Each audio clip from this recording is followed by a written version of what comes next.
Il est entré dans ce monde avec le pouvoir de la boutique en ligne, grâce au pouvoir de la délicieuse nourriture qu'il prépare avec des ingrédients de notre monde. Il a réussi à devenir très puissant dans ce monde, concluant des contrats avec des dieux et des créatures légendaires. Écoutez, pour un animé qui tombe en dehors de la saison, cet anime était assez impressionnant. J'ai adoré le regarder à l'époque. L'histoire commence par la convocation de plusieurs élèves. Ils sont tous surpris de se retrouver face à la princesse de ce monde. Tout le monde les reconnaît rapidement comme les héros, dont le but est de sauver le royaume. Peu après, on découvre que chacun d'entre eux possède une capacité spéciale. L'un d'entre eux est un épéiste, et il y a aussi 2 mages. C'est alors que nous rencontrons Tsuyoshi. Il a 27 ans, le même âge que moi, et sa capacité spéciale est le pouvoir du magasin virtuel. C'est la seule compétence qu'il possède, et aussi incroyable que cela puisse paraître, c'est la raison pour laquelle il va avoir une vie merveilleuse dans ce monde. Peu après, le roi leur est présenté. Le roi est très inquiet de l'invasion du roi démon. Il demande à tous les héros de l'aider à le vaincre. Tout le monde est d'accord, sauf Tsuyoshi, qui dit au roi qu'il veut juste vivre une vie simple. Il n'a aucune idée de ce que son pouvoir lui permet de faire, alors il veut vivre tranquillement sans déranger les autres. Le roi comprend sa demande, et comme il n'a pas vraiment de compétences, il lui donne un peu d'argent. Avec cet argent, Tsuyoshi décide de faire du shopping, et peu après, il trouve une auberge où il peut se reposer.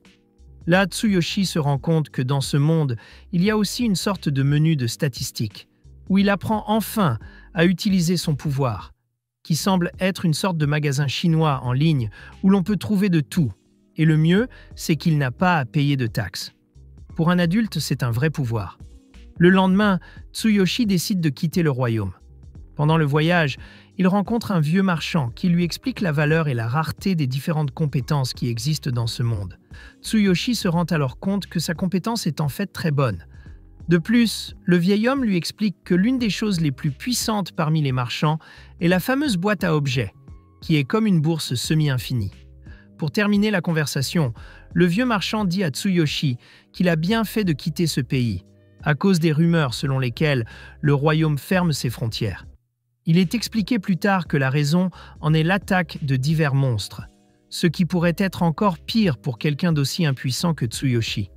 Plus tard dans la journée, Tsuyoshi décide de se rendre à la guilde des aventuriers, afin d'engager des compagnons qui pourront faciliter son déplacement vers le pays voisin. Le pays étant sur le point d'entrer en crise, toutes les activités de transport à l'intérieur du pays ont dû être suspendues. Tsuyoshi prend sa décision avec crainte et finit par payer les 8 pièces d'or demandées par les aventuriers. Maintenant, il va voyager avec Werner, un aventurier de rang C. Il est évidemment avec son groupe, et ils accompagneront tous Tsuyoshi dans le pays voisin. Le lendemain matin, nous rencontrons les autres membres du groupe, Fran, Ramon, Rita et Vincent, et après cette brève présentation, nos aventuriers commencent leur voyage vers le royaume voisin. Après avoir beaucoup marché, nos héros sur place tombent sur un sanglier géant, et heureusement pour Tsuyoshi, la créature est vaincue très facilement. Un peu plus tard, alors que tout le monde décide enfin de se reposer, nous découvrons que Tsuyoshi n'a pas seulement d'excellentes compétences, mais qu'il est aussi un excellent cuisinier. Les aventuriers sont enchantés par l'odeur de la nourriture qu'il a préparée, et lorsqu'ils la goûtent, ils découvrent qu'elle est non seulement délicieuse, mais qu'elle leur permet également d'augmenter leurs statistiques.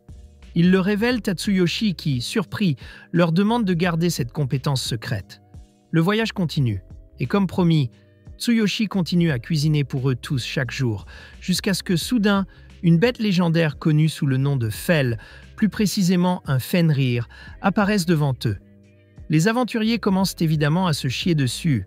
Ils regrettent évidemment d'avoir accepté cette mission à ce moment précis, mais le légendaire Fenrir n'a pas l'intention de se nourrir de leur chair. Le Fenrir s'intéresse plutôt à l'odeur merveilleuse de la nourriture qu'ils sont en train de manger. Pour que tout le monde s'en sorte vivant, Tsuyoshi est obligé de nourrir Fenrir. La bête n'est pas satisfaite de la première portion et demande encore plus de nourriture, mais Tsuyoshi n'a rien d'autre de prêt. Il demande à Fenrir s'il peut attendre pendant qu'il fait cuire plus de nourriture, et à la surprise générale, la bête accepte. Tsuyoshi se met donc au travail et passe plusieurs heures à préparer de la nourriture pour la bête. Après de nombreux repas, la bête est enfin satisfaite, et tout le monde peut enfin se détendre car ils sont encore en vie. La bête légendaire finit par apprécier Tsuyoshi et lui propose de sceller un contrat familial avec lui. Comme nous pouvons le voir, Tsuyoshi a été contraint de signer ce contrat, et aussi incroyable que cela puisse paraître, ce Fenrir légendaire est devenu un animal de compagnie pour Tsuyoshi. Une fois le contrat finalisé, Tsuyoshi a décidé de donner un nom au Fenrir, et c'est ainsi qu'un Fenrir légendaire de rang SS+ a été baptisé Fel. Peu de temps après, Tsuyoshi a découvert la légende du Fenrir légendaire. Dans les livres d'histoire, on dit qu'il s'agit d'une créature ayant le pouvoir de détruire un pays entier, et le grand problème de Tsuyoshi dans cette histoire est qu'il a scellé un contrat avec une créature très puissante et destructrice. Ensuite, nous découvrons que l'accès aux pays voisins peut être assez difficile. Tsuyoshi est inquiet lorsqu'il apprend cela, car tout ce qu'il veut, c'est vivre une vie tranquille. Mais Fel lui dit qu'il n'a pas à s'inquiéter, car il saura faire face à tout ce qui se présentera à lui. L'heure du déjeuner ayant sonné, Tsuyoshi se prépara à cuisiner.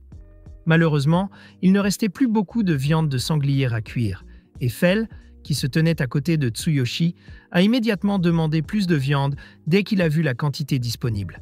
Tsuyoshi, pour éviter toute agitation, s'avance et dit à Fel que s'il veut plus de viande, il doit la chasser lui-même. À la grande surprise de tous, Fel suit l'ordre de Tsuyoshi. Le légendaire Fenrir pense qu'il est juste qu'il chasse la viande qu'il va manger. Un peu plus tard, Fel arrive avec une sorte de poulet géant. Le légendaire Fenrir n'est pas dupe et a trouvé une autre sorte de viande à cuisiner pour Tsuyoshi. Tsuyoshi se met au travail et après avoir nourri le groupe, il commence à préparer le repas de Fel, qui est stupéfait par la nourriture que Tsuyoshi prépare. Au bout d'un moment, Tsuyoshi et son groupe arrivent à la frontière du royaume voisin, où ils sont accueillis par un grand nombre de soldats. Ils sont terrifiés par la présence de Fel et Tsuyoshi décide d'aller chercher Fel lui-même pour prouver qu'il ne causera aucun mal ni aucune destruction dans le royaume. Fel accepte de ne pas causer de chaos, mais à une seule condition. Il a l'intention de rester neutre tant que personne ne cause d'ennui à Tsuyoshi. Sinon, le royaume tout entier pourrait être détruit. Tsuyoshi accepte, mais avertit Fel qu'il perdra ses 20 kilos de nourriture quotidienne s'il cause des problèmes. Une fois le contrat confirmé, Tsuyoshi et son groupe parviennent à entrer dans le royaume sans problème. Évidemment, la présence de Fel attire l'attention de tous. Et comme prévu, tout le monde dans le pays apprend tôt ou tard son existence. La nouvelle d'un homme accompagné d'une créature légendaire finit par arriver aux oreilles du roi. C'est une mauvaise chose pour Tsuyoshi, qui ne demande qu'à vivre une vie tranquille, sans stress ni soucis. Il décide alors de ne pas s'en préoccuper pour l'instant, car son objectif est de parcourir le monde, et il n'aura donc pas besoin de rester longtemps dans ce pays. Werner, en entendant cela, dit à Tsuyoshi qu'il serait bon qu'il rejoigne la guilde des aventuriers ou la guilde des marchands, afin de ne pas avoir à payer de taxes chaque fois qu'il voudra entrer dans une nouvelle ville ou un nouveau pays. Peu de temps après, toujours sur la route, Tsuyoshi est abordé par une personne de margrave qui l'invite à la rejoindre sur sa propriété. Cette invitation était motivée par les nouvelles concernant Fel, mais aussi par le contrat que la famille de cette personne a passé avec Tsuyoshi. Malgré l'invitation, Tsuyoshi refuse, mais il est clair que cette personne est très intéressée par le fait de l'emmener rencontrer le maître du domaine. Fel décide alors de mettre fin à la conversation en se plaçant devant la personne, et après cette petite menace, les deux décident de partir, sans rien laisser derrière eux.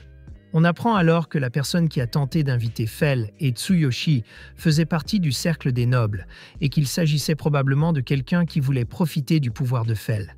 C'est alors que Tsuyoshi apprend que la seule créature au monde capable de combattre Fel serait un dragon. En d'autres termes, après cette explication du groupe de Werner, il est clair que presque personne dans ce monde n'aurait le courage de le combattre.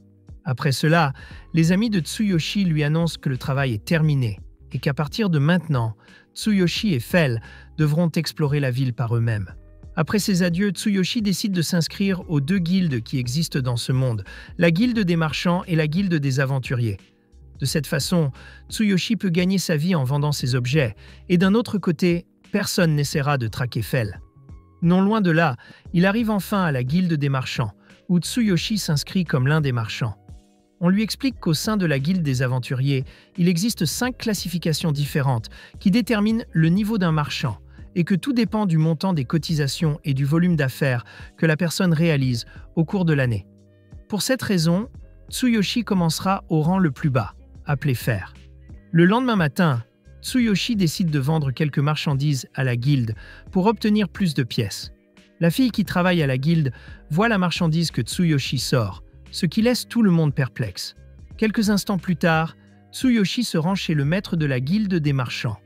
Et après avoir examiné la marchandise, qui n'était d'ailleurs que du sel et du poivre, le maître finit par être très surpris. Il dit qu'il n'a jamais vu de sel et de poivre d'une telle qualité. Les articles que Tsuyoshi possède sont dignes d'être servis à la royauté. Surpris par cette réponse, Tsuyoshi est très heureux de savoir que toute sa marchandise sera achetée sur place. Le maître de guilde demande à Tsuyoshi où il a obtenu ses ingrédients. Mais malheureusement, Tsuyoshi ne peut pas parler de sa boutique en ligne, alors il décide de dire que c'est grâce à ses voyages. Après cela, le maître dit à Tsuyoshi qu'il achètera tout le sel pour 4 pièces d'or et le poivre pour 10, Tsuyoshi n'ayant payé que 5 pièces de cuivre pour chacun de ses articles. Cependant, avant qu'il ne puisse répondre au maître, l'homme commença à augmenter de plus en plus la valeur de l'offre, car il craignait que Tsuyoshi n'hésite et ne lui vende pas. Finalement, il vendit le sel et le poivre pour 17 pièces d'or. Après avoir reçu tout l'argent, Tsuyoshi se rend compte qu'il a fait une bonne affaire et que maintenant, grâce à ce qu'il vient de vendre, il pourra vivre en paix dans ce monde pendant longtemps. Il ne reste plus qu'à s'inscrire à la guilde des aventuriers. Contrairement à la guilde des marchands, qui ne compte que 5 niveaux, la guilde des aventuriers en compte 7 au total, en commençant par le niveau G, le plus bas de la liste. Tsuyoshi s'inscrit à la guilde et son seul engagement est d'accepter au moins une mission par mois. Sa première mission consiste à collecter des herbes médicinales pour quelqu'un. Plus tard dans la journée, alors que Tsuyoshi nourrit Fel, il décide d'évaluer les statistiques de la créature légendaire. Il se rend compte que Fel a toutes ses statistiques au niveau le plus élevé, ce qui laisse Tsuyoshi très choqué. Le lendemain matin, Tsuyoshi décide d'aller accomplir la mission de la guilde, et pendant que Tsuyoshi ramasse des herbes médicinales, Fel part à la chasse pour trouver des animaux à manger. Mais avant qu'il ne parte, Fel parvient à détecter la présence de quelques monstres dans la zone où Tsuyoshi se rendait. Fel décide donc de lui donner une sorte de bouclier magique pour qu'il ne se passe rien pendant son absence. Fel part ensuite à la chasse, et la collecte de plantes médicinales s'avère assez rapide grâce aux compétences de Tsuyoshi. Au bout de quelques minutes, la mission était terminée, et grâce au temps libre qu'il lui restait, il a pu passer beaucoup de temps à préparer la nourriture de Fel. Plus tard, Fel revient avec l'animal qu'il a chassé, et après avoir mangé, ils se dirigent tous les deux vers l'endroit où Fel a laissé une autre proie. Et Tsuyoshi est surpris de voir l'énorme quantité d'animaux que Fel a réussi à chasser en peu de temps. Tsuyoshi se prépare ensuite à ranger toute la nourriture, mais parmi tous les animaux, il y en avait un très particulier. L'animal était un orque. Fel fait remarquer qu'il a l'habitude de manger aussi des orques, ce qui effraie un peu Tsuyoshi. Il n'arrive pas à croire que les humains mangent aussi des animaux qui marchent sur 2 pieds. It's quite bizarre to me. I would never eat something like that. Enfin, lorsque Tsuyoshi a fini de tout ranger, Fel et lui décident de retourner en ville. Et pour aller plus vite, Fel permet à Tsuyoshi de monter sur son dos. Ils arrivent ainsi en un temps record à leur destination finale, qui s'avère être la guilde des aventuriers. Une fois arrivé à la guilde, Tsuyoshi remet la quête d'herbe. Mais comme il a apporté plus que ce qui était demandé, la fille qui examinait la demande est surprise. Après tout, Tsuyoshi n'est qu'un aventurier de rang G, et après avoir reçu toutes ces récompenses, Tsuyoshi décide de demander s'il est possible de vendre des orques, ou du moins leur corps. La jeune fille répond que toutes les parties de la proie sont vendues tout près de l'endroit où se trouve Tsuyoshi. Le responsable demande à Tsuyoshi quel type de proie il veut vendre. Alors Tsuyoshi sort un orque de son stock et dit qu'il veut en vendre 5 au total. L'homme qui a l'intention de tout acheter est surpris par un si grand nombre. Il l'emmène donc à l'arrière du magasin. L'homme dit à Tsuyoshi que de nombreuses rumeurs circulent en ville à son sujet. Tout le monde parle d'un homme qui a transformé un Fenrir en son parent. Lorsque l'homme entre en scène, Tsuyoshi devient nerveux et tente d'esquiver le sujet. Il commence à parler des autres animaux que le gel a chassés. L'homme est encore plus surpris de voir qu'au milieu de tout ce tas de créatures, il y a des monstres de rang B à A, et que ces créatures sont considérées comme de véritables mets délicats dans ce monde. Quelques instants plus tard, l'homme donne à Tsuyoshi une petite quantité de viande pour qu'il ait quelque chose à manger ce jour-là. Le lendemain, Fel et Tsuyoshi vont chercher la viande qui sera séparée des parties importantes des monstres, Et à leur grande surprise, ils découvrent qu'il ne s'agit pas seulement d'une quantité absurde de viande qui leur durera longtemps, mais aussi de plusieurs objets que Tsuyoshi a décidé de vendre à la guilde, car pour lui, ces objets ne sont pas du tout importants. Il n'en voit pas l'utilité. Lorsqu'il a tout vendu, il a reçu une récompense de 202 pièces d'or. Tsuyoshi est choqué par tout cet argent. Mais il s'avère que dans ce monde, les os, les peaux et même les testicules des orques sont utilisés pour diverses sortes d'objets artisanaux et d'autres choses locales. Il réutilise vraiment tout ici. À la fin de son explication, l'homme tend à Tsuyoshi quelques pierres magiques obtenues en battant des monstres de classe A. De plus, ces pierres semblent avoir une grande valeur. Avant de partir, Tsuyoshi reçoit quelques conseils de l'homme. Il lui dit que Fell peut facilement être pris pour un grand loup. Ainsi, heureusement pour Tsuyoshi, cela pourrait permettre d'éviter un scandale à chaque fois qu'ils arrivent dans une nouvelle ville. Sans perdre de temps, Fell et Tsuyoshi se dirigent vers la prochaine ville du royaume. Et grâce à la somme d'argent absurde que Tsuyoshi a réussi à gagner dans la ville précédente, il décide qu'il peut enfin se permettre de manger la viande de la meilleure qualité de son magasin en ligne. Plus tard dans la journée, Tsuyoshi s'est rendu compte que ce n'était pas seulement la nourriture qui était plus savoureuse et de meilleure qualité. Son bonus de statistiques avait également augmenté de 50% au total. Le chat décide donc de profiter de toute cette énergie et part à la chasse. Mais d'abord, il laisse à Tsuyoshi un bouclier protecteur, empêchant ainsi son cuisinier de se mettre dans des situations dangereuses. Ensuite, le chat se met en route et commence à chasser tous les monstres qui se présentent à lui. Fell se rend compte que non seulement sa force, mais aussi son endurance et sa magie ont beaucoup augmenté. Et grâce à cela, il parvient à vaincre facilement un général orc. L'orc est vaincu d'un seul coup. Et comme si cela ne suffisait pas, il vainc une chimère tout aussi facilement. Et le félin continue à chasser toute la nuit jusqu'à ce que le soleil se lève. Tsuyoshi se réveille et se rend compte qu'il est entouré d'immenses montagnes et de monstres de haut niveau. Il prend alors la décision de ne plus préparer ce genre de viande, qui pourrait s'avérer très dangereuse à l'avenir. Il décide alors d'ignorer tout cela. Et comme d'habitude, ils commencent à manger. Pendant qu'ils se régalent, Fell dit à Tsuyoshi qu'il peut être considéré comme le meilleur utilisateur de la magie du vent, car il a été béni par la déesse Ningir.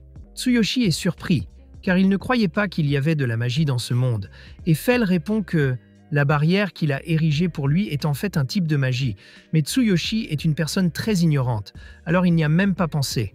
Tsuyoshi demande s'il est possible pour lui d'utiliser la magie aussi. Et Fell explique que, tant qu'il a une certaine quantité de pouvoir magique, c'est tout à fait possible. En entendant cela, Tsuyoshi vérifie à nouveau ses statistiques et se rend compte qu'il possède effectivement de la magie, mais en très petite quantité. Ensuite, le Fell lui explique que pour pouvoir utiliser cette magie dans ce monde, il suffit de penser à l'utiliser, et elle sera activée. Tsuyoshi pense qu'il n'est pas si difficile d'utiliser la magie dans ce cas, alors il essaie, mais tout ce qu'il réussit à faire, c'est de s'humilier. Après cette incroyable humiliation, le Fell décide d'expliquer à Tsuyoshi comment utiliser la magie, et il s'avère que pour l'utiliser correctement, il suffit de la faire circuler. Mais il faut aussi de l'entraînement, et après un certain temps d'entraînement, Tsuyoshi parvient à lancer sa première boule de feu, bien qu'elle soit plutôt médiocre pour son niveau. Le Fell lui explique qu'il a besoin d'expérience au combat pour s'améliorer rapidement, mais Tsuyoshi refuse cette suggestion, car il n'a jamais utilisé d'épée. Le Fell, croyant que Tsuyoshi deviendra plus fort, l'emmène combattre un monstre de force, et ainsi, après un bref soutien émotionnel, le Fell décide d'attirer l'attention de plusieurs gobelins. Ils étaient tout près de l'endroit où il commençait l'affrontement. Tsuyoshi, très effrayé, s'enfuit de l'armée de gobelins qui le poursuivait aussi vite qu'il le pouvait. Après quelques instants, Tsuyoshi décide de reprendre courage et de lancer quelques sorts contre les monstres. Mais pour son malheur, il finit par trébucher sur une pierre qui se trouvait sur son chemin. Tsuyoshi commence à penser que c'est la fin pour lui, mais alors que tout semble terminé, une barrière magique s'active autour de lui. Cette barrière protège Tsuyoshi afin qu'il puisse se battre sans risquer sa vie, et finalement, après de nombreuses boules de feu, il perfectionne cette attaque et parvient à lancer une très grosse boule de feu. Après ce moment épique, Tsuyoshi ne supporte plus la fatigue et finit par s'évanouir devant des gobelins encore en vie. Heureusement pour Tsuyoshi, juste avant qu'il ne s'évanouisse, Fell vient l'aider, en battant les gobelins restants. Tsuyoshi se réveille le soir du même jour, et une fois réveillé, Fell lui dit qu'il sent que sa puissance magique a un peu augmenté. Tsuyoshi décide alors de vérifier à nouveau ses statistiques, Et il se rend compte que non seulement ses statistiques ont augmenté, mais qu'il a également réussi à acquérir une nouvelle capacité magique, qui est une évolution de sa boule de feu. Pour célébrer la grande réussite de Tsuyoshi, Fell lui montre le corps d'un roi gobelin, qui est l'un des gobelins les plus forts du monde. Fell dit à Tsuyoshi que ce monstre contient une pierre magique qui peut être échangée contre de l'argent. Après cela, Tsuyoshi essaie de se lever, mais à sa grande surprise, c'est presque impossible. Et lorsqu'il parvient à se lever complètement, il est instantanément pris de vertige et retombe sur le sol. Il réalise alors que le seul inconvénient d'utiliser beaucoup de magie est de s'épuiser. C'est pourquoi Tsuyoshi nourrit Fell à cette occasion avec des friandises japonaises, également connues sous le nom de riz de veau. Cette nourriture finit également par ravir Fell. En même temps, Tsuyoshi est un peu inquiet pour la santé de Fell, car ce type de nourriture n'est pas très nutritif, ni même sain. Cependant, Fell explique que grâce à la bénédiction d'une déesse, il ne peut succomber à aucune maladie. Il est également immunisé contre les poisons et tout état de douleur. Tsuyoshi est surpris d'entendre cela, car il pense que Fell, même sans toutes ses bénédictions, serait encore extrêmement puissant. Le lendemain, Tsuyoshi et Fell arrivent enfin dans ce qui sera leur prochaine ville. Une fois de plus, ils sont accueillis par une armée de gardes, et Tsuyoshi applique rapidement sa grande stratégie consistant à dire que Fell n'est qu'un gros loup, et non un Fenri pour la première fois. Cela calme tous les gardes et les gens autour de lui. Tout le monde n'est plus aussi effrayé qu'avant. Mais au milieu d'une conversation, Tsuyoshi est interrompu par Fell, qui a apparemment aussi une bénédiction qui lui permet de communiquer mentalement avec Tsuyoshi. Cette capacité est connue sous le nom de télépathie. Leur communication est parfaite et peut être utilisée sur de longues distances, tout cela grâce au contrat familial qu'ils ont passé. Fell et Tsuyoshi parviennent à entrer dans la ville, et Tsuyoshi se rend compte que son prochain objectif sera de se procurer une carte, afin de ne plus errer dans la ville sans but précis. Tsuyoshi décide donc de laisser Fell derrière lui, afin de pouvoir se promener dans la ville sans avoir de problème pour trouver une carte. Il se retrouve dans une bibliothèque, où, heureusement pour lui, il réussit à trouver un guide de base sur la magie. Lorsqu'il essaie d'acheter le livre, il s'aperçoit qu'il est assez cher, car dans ce monde, le papier est considéré comme une sorte d'artisanat. Tsuyoshi demande également s'il existe une carte de ce monde, mais la personne qui lui répond lui dit que non, et qu'une carte de ce niveau est interdite au niveau national, ce qui laisse Tsuyoshi choqué et attristé. Il poursuit donc sa recherche de la carte dans la plus grande bibliothèque de la ville, et, à sa grande tristesse, il ne trouve aucune carte. Déçu, il retourne auprès de Fell, qui a très faim, ayant passé la majeure partie de la journée sans rien manger. Ils finissent par manger tous les deux un repas spécial que Tsuyoshi prépare chaque après-midi et qui dure également toute la nuit. Le lendemain, alors que Tsuyoshi se promenait, ils ont fini par se rendre dans un bar, où ils espéraient obtenir quelques informations. Après avoir parlé à quelques aventuriers, Tsuyoshi découvre les noms des autres royaumes. Des royaumes aux noms compliqués dont j'éviterai de parler.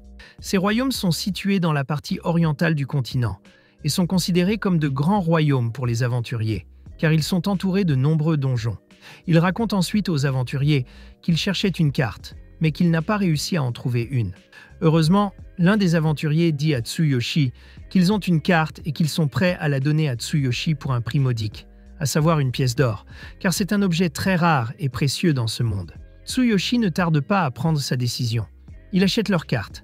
Après cela, les autres personnes présentes dans le bar commencent à se moquer de Tsuyoshi, car ces aventuriers l'ont en quelque sorte roulé dans la farine.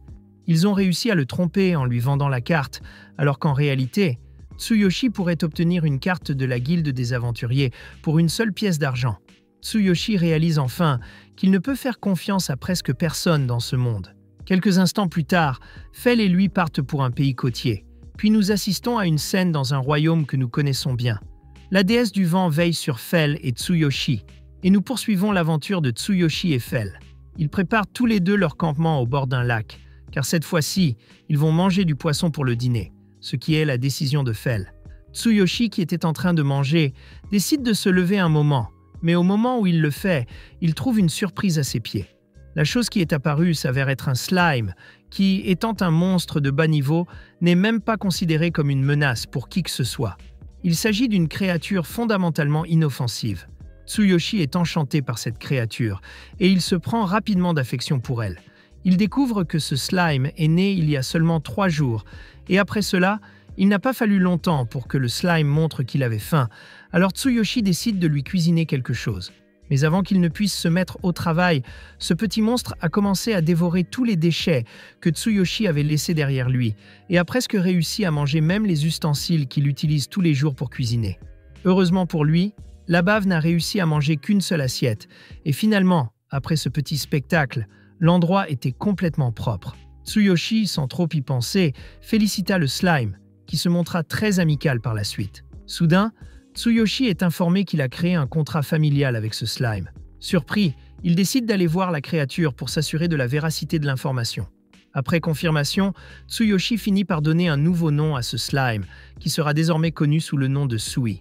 Le lendemain matin, Tsuyoshi décide de s'entraîner à nouveau avec Fel, cette fois pour maîtriser la magie de la Terre. Fel dit à Tsuyoshi que ce serait une bonne idée de répéter ce qu'il a fait avec les gobelins, pour acquérir rapidement de l'expérience avec cette magie, mais Tsuyoshi refuse. Par la suite, Tsuyoshi remarque que Sui a un peu grossi, et lorsqu'il vérifie ses statistiques, il découvre que Sui a également beaucoup gagné en niveau en quelques jours. Il est actuellement au niveau 8. Tsuyoshi pense que c'est parce qu'il a probablement consommé les objets d'un autre monde. D'une certaine manière, cela peut aussi être considéré comme une amélioration de ses statistiques. De plus, Sui sert également de poubelle instantanée, ce qui est très utile dans la vie de tous les jours. Plus tard dans la journée, Tsuyoshi décide de nourrir Sui. Après avoir mangé, il vérifie à nouveau ses statistiques. Ils sont alors surpris de découvrir que la nourriture normale ne leur apporte que des améliorations temporaires. Les objets, quant à eux, affectent directement son niveau. Après cela, Tsuyoshi décide d'organiser une fête au nom de Sui, non seulement parce qu'il est très satisfait de sa bouille, mais aussi parce qu'elle l'aide beaucoup dans ses activités quotidiennes, comme faire la vaisselle. Après la célébration, nous passons au jour suivant. Fel attend que Tsuyoshi se réveille, et quand Tsuyoshi se réveille, Fel lui dit qu'il a quelque chose de très important à lui dire. Il a reçu un message la nuit précédente. Ce message a été donné par la déesse du vent, Ninri, qui a été la dernière déesse à bénir Fel. Apparemment, la déesse a été capable d'entendre les souhaits de Tsuyoshi, sentant qu'il voulait vraiment une bénédiction. La déesse est donc prête à offrir une bénédiction à Tsuyoshi.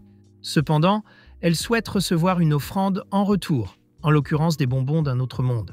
Le marché est qu'il reçoit la bénédiction et qu'il lui donne des bonbons une fois par semaine. Fel explique à Tsuyoshi que la bénédiction que la déesse lui offre n'est pas aussi complète que la sienne, mais qu'elle est tout de même considérée comme une bénédiction mineure, qui lui donnera l'immunité contre les états de douleur, à l'exception de la mort et des malédictions de haut niveau. De plus, cette bénédiction lui permettra d'utiliser la magie plus facilement. Cependant, en acceptant cela, Tsuyoshi devra lui donner des bonbons chaque semaine. Incapable d'oublier cela, Tsuyoshi ne réfléchit même pas à sa décision et finit par accepter presque instantanément. Fel, en entendant sa réponse, lui dit que tout ce dont il a besoin maintenant, c'est d'un hôtel où il pourra recevoir sa bénédiction. Et heureusement pour Tsuyoshi, n'importe quoi dans le monde fera office d'hôtel, même de simples rochers. Après avoir entendu cela, Tsuyoshi prépare l'offrande pour la déesse et commence à faire sa prière. Après avoir déposé de la nourriture sur l'autel, celle-ci est emportée et le corps de Tsuyoshi s'illumine étrangement. Cela indique que la bénédiction a été donnée. Quelques instants plus tard, nous voyons la déesse Ninri goûter ses desserts. Elle n'avait jamais goûté de nourriture humaine de sa vie. Après avoir reçu la bénédiction, Tsuyoshi se remet à expérimenter la magie de la Terre, qu'il pratique depuis quelques jours. Il se rend vite compte que son sort fonctionne enfin à la perfection. De plus, il est beaucoup plus fort et plus rapide. Mais soudain, Tsuyoshi est interrompu par la déesse du vent, Ninri. Elle est maintenant capable de communiquer télépathiquement avec Tsuyoshi, mais elle n'a utilisé cette capacité que pour demander des chocolats et plus de nourriture. N'ayant pas d'autre choix, Tsuyoshi les renvoie, laissant la déesse ravie et complètement amoureuse de la nourriture qu'il a. Il repart ensuite avec Fel et Sui en direction de la prochaine ville. Plus tard dans la journée, Tsuyoshi et Fel tombent sur ce qui semble être une grotte. Fel explique à Tsuyoshi que la grotte n'est pas tout à fait ce qu'elle semble être et qu'il s'agit en fait d'un donjon. Ces structures apparaissent généralement dans les zones où il y a beaucoup de mana autour d'elles. Tsuyoshi, quelque peu effrayé, demande à Fel pourquoi ils se sont retrouvés dans un tel endroit. Fel répond que c'est parce qu'il a besoin d'acquérir de l'expérience au combat. Cependant, Tsuyoshi n'est pas d'accord avec les méthodes de Fel. Il pense que sa vie pourrait être en grand danger dans des endroits comme celui-ci. Mais Fel dit qu'il croit en Tsuyoshi et le conforte dans son idée que Tsuyoshi peut surmonter cette épreuve et devenir beaucoup plus fort. Il dit même qu'au rythme où va Tsuyoshi, il lui faudra beaucoup de temps pour devenir plus fort. Et après avoir écouté attentivement tout ce que dit Fel, Tsuyoshi décide de le croire, en disant qu'il a raison. Et il s'avère que l'une des plus grandes inquiétudes de Fel est que Tsuyoshi ne sache pas se défendre. Fel craint qu'un jour Tsuyoshi ne se fasse prendre sans barrière, et en entendant Fel faire ce commentaire, Tsuyoshi rassemble toute sa motivation et décide enfin d'entrer dans le donjon. Mais avant de faire cette folie, il décide que c'est le bon moment pour se nourrir de nourriture d'un autre monde, car ce type de nourriture peut augmenter les statistiques de ceux qui la consomment, comme ce fut le cas pour Fel dans le passé.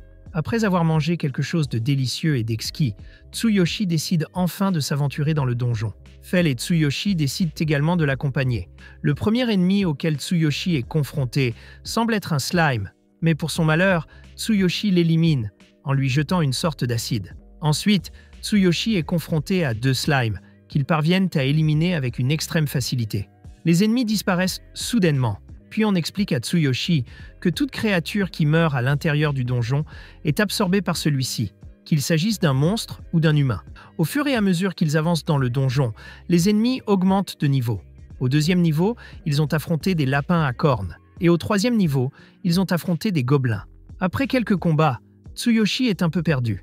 Depuis qu'ils sont dans la forêt, grâce à Fel, aucun ennemi ou monstre ne s'est approché d'eux. Mais dans le donjon, tout être vivant l'attaque. Il doit donc considérer toute créature à l'intérieur du donjon comme un ennemi, quel que soit son niveau. Pour le malheur de Tsuyoshi, son moment de réflexion est interrompu par des loups-garous. Il est poursuivi pendant un moment, jusqu'à ce qu'il parvienne enfin à utiliser sa magie de terre, tuant 2 ennemis d'un seul coup. Au bout d'un moment, le groupe arrive enfin à la fin du donjon, et là, c'est au tour de Tsuyoshi d'affronter une armée de loups-garous. Sans avoir le choix, Tsuyoshi est projeté avec Fel vers l'armée de ces monstres. Et bien que Tsuyoshi ait été totalement paralysé par la peur, sans la barrière magique de Fel, il aurait probablement été tué. Après cet événement, il se sent enfin motivé pour les combattre, en n'utilisant que sa magie de terre. Au bout d'un moment, Tsuyoshi parvient à vaincre toute l'armée de ces monstres, et alors qu'il pensait qu'il n'y avait plus d'ennemis, le roi de ces créatures apparaît soudain. C'est un loup-garou de haut niveau. Le roi a été forcé de sortir de son repère, car Tsuyoshi a vaincu tous ses sujets, et il ne reste plus à Tsuyoshi qu'à esquiver ses attaques. Il n'a plus aucun recours et ne peut fuir nulle part. Après avoir esquivé ses attaques, il décide de riposter. Mais pour le malheur de Tsuyoshi, sa magie de terre ne semble pas très efficace contre ce monstre. Pour ne rien arranger, Tsuyoshi apprend que sa barrière ne résistera probablement pas à de nombreuses attaques de cette créature. Et après cette explication, Tsuyoshi n'a pas d'autre choix que d'affronter cette créature. Il parvient à perfectionner sa magie de terre, mais ce n'est pas suffisant pour arrêter le monstre, et tout ce que sa magie fait, c'est de rendre le monstre encore plus furieux contre Tsuyoshi. Même si Tsuyoshi tente de lancer une nouvelle attaque du même niveau, il ne peut pas car il a atteint sa limite magique. Le monstre attaque sans pitié la barrière de fiel. La barrière commence lentement à céder grâce à la grande force de cette créature, mais à ce moment-là, Sui décide de sauver Tsuyoshi en utilisant une grande quantité d'acier, ce qui s'avère être le coup qui vaincra finalement le roi. Après cette attaque, Sui commence à briller, mais avant que Tsuyoshi ne puisse réagir, il s'endort sur le sol, épuisé d'avoir utilisé autant de magie. Plus tard, lorsque Tsuyoshi se réveille enfin, il se rend compte que Sui et lui sont à l'extérieur du donjon. Sui est très inquiète, mais Tsuyoshi communique par télépathie avec le slime et le calme. Tsuyoshi est surpris, car il ne savait pas qu'il pouvait communiquer avec le slime, mais il y a une explication. Il s'avère qu'après avoir vaincu ce roi, Sui a acquis la capacité de parler. Tsuyoshi est très heureux de cette nouvelle. Il décide de vérifier à nouveau les statistiques de Sui, et à sa grande surprise, les niveaux de Sui ont beaucoup augmenté. Après cela, il décide de vérifier ses propres statistiques. Il a réussi à gravir 4 niveaux complets. De plus, il a également réussi à débloquer le niveau suivant de sa magie de terre. Malgré tout, Tsuyoshi est encore plus faible que Sui, qui est né il y a seulement 14 jours. Fel retourne voir Tsuyoshi, car ce dernier est inconscient depuis un certain temps. Pour cette raison, Fel n'a rien eu à manger. Et maintenant, tout ce qu'il veut, c'est la nourriture de Tsuyoshi. Tsuyoshi est un peu contrarié d'avoir été abandonné, mais comme il a survécu, qu'il a monté de 4 niveaux et qu'il a même augmenté le niveau de sa magie, il décide d'ignorer tout et de préparer un grand festin pour tout le monde. Quelques instants plus tard, le groupe mange, et quand ils ont fini, Tsuyoshi lui demande ce que Fel a dit à Sui, mais avant qu'il ne puisse répondre, il est interrompu par Sui, qui appelle Fel oncle. Fel se met très en colère contre Sui, qui se met à pleurer en essayant de se protéger avec Tsuyoshi. Après cela, Fel se sent très mal, et pour ne pas finir comme une créature sans cœur et sans sentiment, il décide de permettre à Sui de l'appeler oncle Fel. Après un certain temps, une scène est montrée où l'on nous raconte toutes les choses dont Fel a parlé avec Sui pendant que Tsuyoshi dormait. Nous découvrons donc que Sui n'appelle Fel oncle qu'en raison de sa gentillesse. Fel s'est très bien occupé de Tsuyoshi pendant qu'il dormait, et Fel en est venu à le respecter comme un être plus âgé que lui. C'est pourquoi il l'a appelé oncle. L'histoire se poursuit et le groupe de héros s'approche lentement du prochain royaume. En chemin, Fel dit à Tsuyoshi qu'ils sont sur le point de traverser la forêt contrôlée par les orthros et les griffons. Je sais ce qu'est un griffon, mais je n'ai aucune idée de ce qu'est cette autre créature. Fel dit que partout dans le monde, il y a des territoires identiques ou similaires. Les humains établissent donc leur maison en entourant toute la forêt, plutôt que de s'y aventurer. Ils évitent ainsi de gros problèmes. Tsuyoshi demande alors pourquoi il traverse ces zones, mais Fel répond que c'est parce qu'il n'a pas peur de ces créatures, car aucune d'entre elles ne représente une menace pour lui. Les seules créatures qui pourraient l'attaquer seraient des créatures jeunes et téméraires, car aucune créature adulte n'a eu le courage de défier Fel. Tsuyoshi n'accepte évidemment pas cela facilement et continue de crier après Fel, lui demandant d'arrêter de l'emmener dans des endroits dangereux.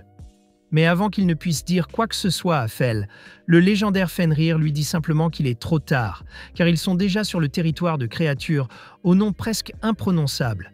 Pendant un certain temps, ils marchent sans être dérangés, jusqu'à ce que, soudain, un bruit étrange se fasse entendre au loin. Fel se prépare à attaquer n'importe quelle créature, jusqu'à ce que Tsuyoshi et Fel soient soudainement attaqués par derrière par une créature connue sous le nom d'orque. Ces monstres les encerclent bientôt. Tsuyoshi est mort de peur et a failli se mettre de la merde partout. Il demande à Fel s'ils vont s'en sortir, et Fel lui répond qu'il n'y a aucune raison d'avoir peur. Il intimide tous les monstres par son seul regard, et bien qu'il parvienne à garder ses distances avec eux, il semble que l'un d'entre eux communique avec Fel. Fel parvient à comprendre un peu ce qu'ils disent, et dit à Tsuyoshi que ces créatures sont jeunes et imprudentes. Après cela, Tsuyoshi reçoit l'ordre d'emmener Sui avec lui, et sans attendre une seconde, Tsuyoshi s'enfuit avec Sui et se cache derrière des buissons, laissant Fel seul pour s'occuper des créatures. Fel essaie de discuter avec les jeunes, disant qu'ils n'ont aucune idée de ce que signifie le combattre.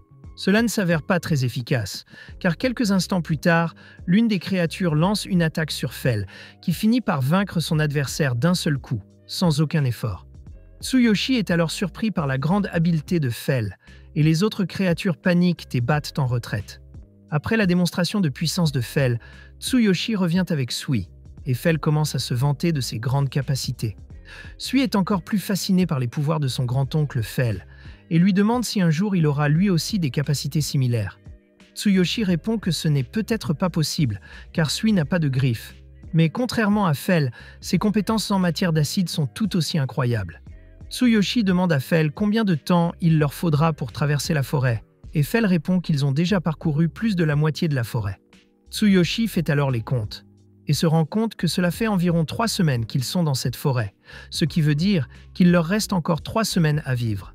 Ils se rendent compte que la viande qu'ils ont ne suffira pas à les nourrir, et ils sont donc obligés d'utiliser leurs réserves de nourriture, et comme d'habitude, après un tel festin, la journée se termine enfin. Alors que Fel, Tsuyoshi et Sui traversent la forêt, Fel s'arrête soudainement. Tsuyoshi est confus et demande à Fel s'il s'est passé quelque chose. Fel lui répond qu'il est un peu étrange qu'il ait trouvé ces champignons. Ces champignons sont connus sous le nom de champignons de guérison. Leur pouvoir est simple, essayez de le deviner. Elles guérissent le corps de ceux qui les consomment. Leur guérison peut facilement régénérer des blessures graves ou des os cassés, et ils sont généralement utilisés en médecine, bien qu'ils puissent également être consommés tels quels. Tsuyoshi trouve formidable qu'il les ait trouvés et décide de les ramasser. Ensuite, Sui va voir Tsuyoshi pour lui demander s'il peut manger un peu de ces champignons. Tsuyoshi accepte, mais sans exagérer. Peu après, Tsuyoshi et Sui ramassent une grande quantité de champignons, avec l'intention de les utiliser en cas d'urgence. Mais soudain, Sui recommence à briller, et c'est parce que Sui a mangé trop de ces champignons guérisseurs. Tsuyoshi, inquiet pour Sui, retourne vérifier ses statistiques. Mais à sa grande surprise, Sui n'a acquis que la capacité de créer des potions de soins. Fel explique à Tsuyoshi que dans le passé, il a vu quelque chose de similaire avec un slime qui, en mangeant une pierre métallique, s'est transformé en un slime métallique. Le slime s'est vu attribuer des capacités impliquant le métal.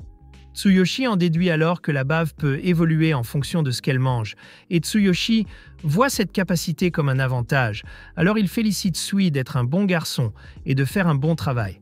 Après cela, Tsuyoshi est curieux de savoir si cette capacité fonctionne vraiment, alors il demande à Sui s'il peut l'utiliser, et peu de temps après, Sui réussit à trouver comment l'utiliser, et le résultat est un gel de guérison. Surpris, Tsuyoshi décide de mettre tout ce gel dans un bocal qu'il avait déjà mis de côté. Et après avoir obtenu une grande quantité de ce gel, Tsuyoshi, par curiosité, vérifie la valeur de l'objet. Cet objet s'avère plus précieux qu'une potion de guérison. Il prévient également une mort imminente et est de la plus haute qualité. Tsuyoshi demande alors à Sui ce que cela signifie, et Sui répond simplement qu'il peut guérir beaucoup de douleurs. Fel ne sait pas pourquoi sa guérison est si spéciale, mais Sui est en mesure de donner une meilleure explication de sa capacité. Lorsqu'il dit qu'il peut guérir toutes les douleurs, il parle de soigner les blessures mineures jusqu'aux plus graves. En découvrant cela, Tsuyoshi ne perd pas l'occasion et fait le plein de 3 types de potions, chacune ayant un éclat très différent. Fel est surpris et dit à Tsuyoshi que depuis qu'il existe, il n'a jamais vu une telle magie. De plus, il n'a jamais vu une créature aussi intelligente que Sui. Fel considère Sui comme une créature unique, et Tsuyoshi est très heureux de les avoir tous les deux à ses côtés. Après quelques jours, ils arrivent enfin sur le territoire des Griffons. Ils finissent par être interceptés par l'un des Griffons. Le Griffon qui se trouvait devant les orques s'est avéré très intelligent. Il peut parler le langage humain. Le Griffon dit à Fel qu'il a une requête à lui faire. En fait, le Griffon veut que Fel se batte contre l'un d'entre eux, qu'il prouve qu'il est plus fort qu'eux et qu'il dirige son espèce. La créature supplie Fel de se battre, et Fel accepte. Il dit au Griffon que le combat ne sera pas facile, et bien que Fel ait d'abord pensé à se battre jusqu'à la mort, Tsuyoshi lui demande par télépathie de ne pas tuer le Griffon. Quelques instants plus tard, le combat commence, et nous pouvons voir comment le Griffon utilise toutes ses compétences. Fel, quant à lui, se contente de jouer avec le Griffon, évitant tout coup fatal. Fel réussit à faire un grand spectacle, démontrant une fois de plus sa grande force. Le combat semble équilibré, grâce à la volonté de Fel. La bataille s'achève soudain sur la victoire de Fel, et le pauvre Griffon semble presque mort. Tsuyoshi voit le Griffon étendu sur le sol, sur le point de mourir, et se précipite pour l'aider. Il décide d'utiliser l'une des potions de soins qu'il possède, et les blessures du Griffon se régénèrent instantanément, sauvant ainsi la vie du Griffon. Le Griffon est très déçu de ne pas avoir pu combattre Fel. Il se sent vaincu et indigne de le combattre. Tsuyoshi lui répond que ce n'est pas vrai. Il montre ensuite à Fel une blessure que le Griffon a réussi à lui infliger, ce qui remonte le moral du Griffon. Le Griffon finit par devenir le chef de tous les Griffons, car en vérité, il n'a jamais voulu que Fel devienne leur chef. Il voulait simplement prouver à tout le monde qu'il était très fort, et d'une certaine manière, il a fini par le prouver. Il devient très reconnaissant envers Fel pour l'incroyable combat qu'ils ont pu mener. Après cela, le Griffon décide de donner à Tsuyoshi une de ses plumes, qui lui sert de passage à travers la forêt. Il empêche ainsi les autres Griffons de l'attaquer. Après cela, le chef Griffon leur fait enfin ses adieux. Puis, après plusieurs jours de marche, nos héros sortent enfin de la forêt, où ils tombent sur une très belle vallée. Tsuyoshi est très heureux, car cela fait 1 mois et demi qu'il ne voyage qu'à travers la forêt. Tsuyoshi regarde alors la carte et se rend compte qu'il est tout près du royaume de Leonhardt. Il devra donc se rendre à la guilde pour se réapprovisionner. Comme il voyage depuis longtemps, sa viande est sur le point de s'épuiser. Fel considère cette situation comme très grave et accélère donc le rythme pour arriver au royaume le plus vite possible. En chemin, Tsuyoshi aperçoit au loin une caravane attaquée par des bandits. Tsuyoshi, sans hésiter, demande à Fel de les sauver. Et en échange de cette bonne action, Tsuyoshi promet de lui préparer un dîner très luxueux. Fel accepte, et sans hésiter, il court à toute vitesse vers la caravane où l'on assiste à un combat entre les bandits et les gardes qui protègent quelqu'un d'important. Fell arrive et, d'un simple hurlement, il parvient à faire capituler les bandits. Ils rencontrent ensuite Lambert, le propriétaire de la caravane, qui remercie Tsuyoshi pour son aide. Il remercie Tsuyoshi pour son aide, et peu après, nous rencontrons Lars, le chef du groupe Phoenix. Ils sont chargés de protéger cette caravane. Ils disent qu'ils se dirigent vers la ville de Carolina, située au nord-ouest du royaume de Leonard. En entendant cela, Tsuyoshi demande s'il peut voyager avec eux, ainsi que Fell et Sui. Les gens, sans trop réfléchir, finissent par accepter la proposition de Tsuyoshi. Après tout, voyager avec eux serait très sûr, alors ils continuent tous leur voyage, et alors qu'ils suivent la caravane, Tsuyoshi entend des rumeurs sur Fell et lui. Il s'avère que les gens ne savent pas si Fell n'est qu'un gros loup ou s'il est un véritable Fenrir. Tsuyoshi est très surpris. Il ne comprend pas comment les vieilles rumeurs du début de son histoire ont pu se répandre aussi rapidement. Et c'est alors qu'un des gardes mentionne qu'il existe des cartes de téléportation dans ce monde. Tsuyoshi est surpris, mais c'est la réponse simple à sa question compliquée. Il commence alors à s'inquiéter de ce qui pourrait arriver si tout le monde découvrait que Fell est un véritable Fenrir légendaire. Il sait que cette bête légendaire est recherchée par tout le monde, et la dernière chose que Tsuyoshi souhaite, c'est d'avoir des ennuis. À la nuit tombée, Tsuyoshi tient sa promesse en préparant un somptueux dîner pour Fell. Et pour ne pas attirer l'attention des membres de la caravane, Tsuyoshi décide de s'éloigner du campement. Ainsi, il pourra préparer le festin à l'insu de tous. Au bout d'un moment, lorsque la nourriture est enfin prête, Fell et Sui ne tardent pas à la dévorer. Pour le malheur de Tsuyoshi, l'odeur de la nourriture atteignit le nez des membres de la caravane, ce qui les amena à découvrir Tsuyoshi. Malheureusement, il n'a pas eu d'autre choix que de les nourrir à son tour. Cette scène me rappelle l'époque où j'allais à l'école sans rien à manger, et où tous les enfants étaient obligés de partager leur goûter avec moi. En fin de compte, je mangeais plus que tout le monde, ce qui explique sans doute pourquoi j'étais un enfant très gros. Après tout, j'avais apporté de la nourriture, mais je l'avais mangée bien avant l'heure. J'avais honte de le dire à tout le monde, alors j'ai dit que je n'avais rien apporté. Et finalement, c'est devenu ma ferme alimentaire infinie, meilleure que celle de Minecraft. Malheureusement pour Tsuyoshi, cela signifiait que ses dernières réserves de viande étaient épuisées. Le lendemain matin, Tsuyoshi et son groupe arrivèrent enfin dans la ville de Karelina, avec les membres de la caravane. Le chef de la caravane explique à Tsuyoshi que cette ville est la 5e plus grande ville du royaume de Leonard, que c'est sa ville natale et que sa famille possède un magasin de chaussures et d'autres articles. Tsuyoshi dit ensuite au revoir à Lambert, qui a l'intention d'accompagner les aventuriers à la guilde. C'est ainsi qu'ils se quittent. À la guilde, Tsuyoshi apprend que sa licence d'aventurier lui a été retirée, et ce, parce qu'il a passé plus d'1 mois sans accomplir la moindre mission. Tsuyoshi se souvient que la véritable raison pour laquelle il n'a pas accepté une seule mission est qu'il traversait la forêt du Griffon.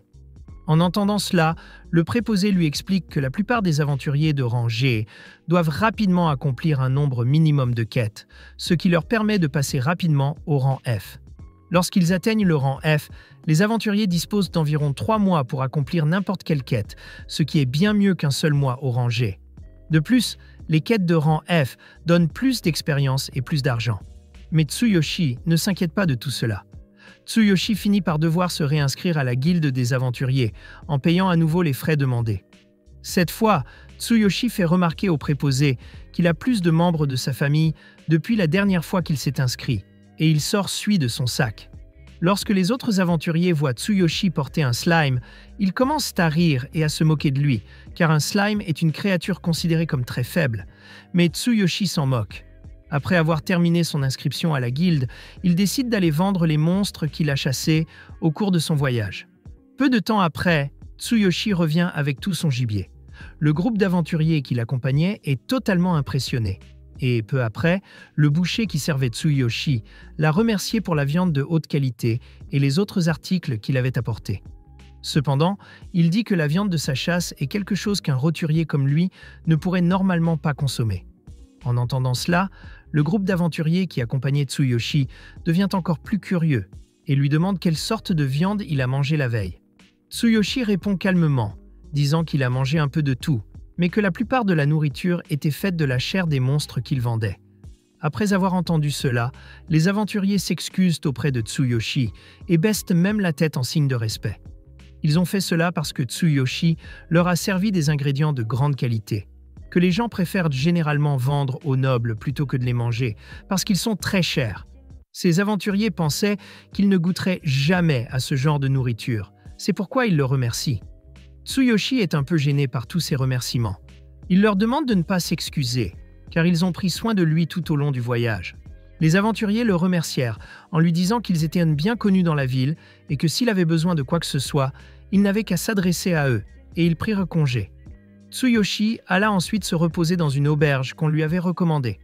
Son objectif est d'entreprendre des missions le lendemain et de les mener à bien.